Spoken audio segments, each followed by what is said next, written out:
The Arabs, primarily residing in Western Asia and Northern Africa, constitute an influential ethnic group that has made significant contributions to human progress in various fields. However, within their rich history, there exists an often overlooked and untold aspect that remains hidden from the mainstream narrative. Join us as we embark on a journey to unveil the dark and untold history of the Arabs. But before we dive into today's video, take a moment to smash that like button and subscribe to our channel. Be sure to also hit that notification bell so that you won't miss out on any of our upcoming videos. The Arab slave trade, often overshadowed by the transatlantic slave trade, has a much longer history that dates back to the 7th century. Arab slave traders were among the first to enslave Africans, moving them to various parts of the world, including the Middle East. Despite its lengthy history, the Arab slave trade has never reached the immense scale of its transatlantic counterpart. While Saudi Arabia banned slavery in 1962, and by 1969 most Muslim nations followed suit, slavery persisted in Iraq's desert regions and other Arab countries, such as Yemen and Oman. Over more than 1,000 years, from approximately 650 AD to the 19th century, an estimated 10 to 18 million Africans endured the horrors of enslavement at the hands of Arab traders. They were transported across the Red Sea, Indian Ocean, and Sahara Desert, enduring unimaginable hardships. Enslaved Africans were crammed into overcrowded slave ships, enduring thirst, hunger, illness, and the cruelty of Arabian slavers. The journey, lasting several months, claimed many lives along the way. The perilous trek across the Sahara Desert to the coast was a grueling ordeal. Enslaved individuals, burdened with leg and neck chains, faced scorching desert sun and shifting sands. Exhaustion claimed many lives, and those unable to continue were ruthlessly killed by slave merchants. It's worth noting that not only were these enslaved Africans headed for Arabia, but some were also sold to Europeans during this harrowing journey. In his letters, John Livingstone, a British missionary and explorer, portrayed the harsh treatment endured by enslaved Africans at the hands of their Arab captors. He recounted how these unfortunate individuals were compelled to make the arduous journey to the Sahara Desert. Livingstone's descriptions included the grim detail that each enslaved person was burdened with a heavy, forked stick weighing between 30 and 40 pounds and extending up to 5 or 6 feet in length. Additionally, he mentioned the plight of enslaved women who were bound together with bark thongs, a cruel and uncomfortable method of restraint. Livingstone's narratives shed light on the harsh realities faced by enslaved Africans under Arab subjugation. Zanzibar, now renowned for its exquisite white sand beaches and tourist appeal, also has a darker history tied to the Arab slave trade.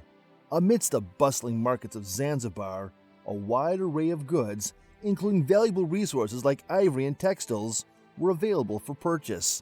However, hundreds of enslaved people were also on display. Merchants from various regions brought their enslaved individuals to Zanzibar, knowing that they would find eager buyers.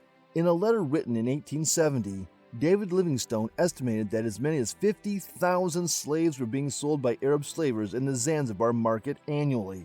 While some of these enslaved individuals were transported to Egypt or Saudi Arabia, many remained in Zanzibar itself. During the Arab slave trade, Arab slavers also had a strategic approach of avoiding the conversion of enslaved Africans to Islam. This decision was deliberate, as converting them would grant more rights to the enslaved and reduce the pool of potential slaves. Islamic missionaries adopted a cautious stance when it came to spreading the religion among Africans, mainly to avoid undermining the slave trade. In Islam, it was strictly forbidden to enslave fellow Muslims, irrespective of their racial or ethnic background. This meant that any African who converted to Islam would assert the same religious rights and freedoms as other Muslims, potentially reducing their eligibility as slaves. However, in contrast to the transatlantic slave trade, which primarily sought men for plantation labor, the Arab slave trade had a distinct focus on capturing and selling women and young girls. European slavers typically paid higher prices for male slaves, while Arab slavers highly valued female slaves over their male counterparts. The ratio of enslaved women to men by the Arabs was 3-to-1, driven by the demand for concubines and sex servants rather than manual labor.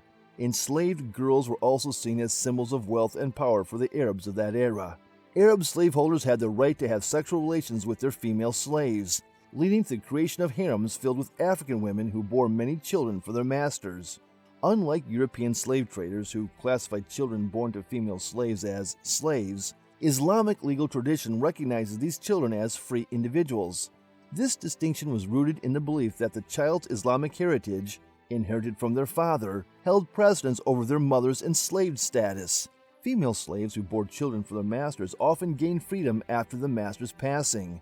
While fewer female slaves were exported from the Savannah and Horn regions each year compared to the Atlantic slave trade, the impact on the remaining populations in these areas was significant.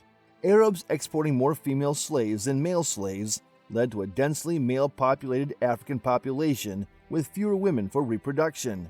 This situation placed pressure on the remaining female population to bear more children to replenish the population lost to the slave trade.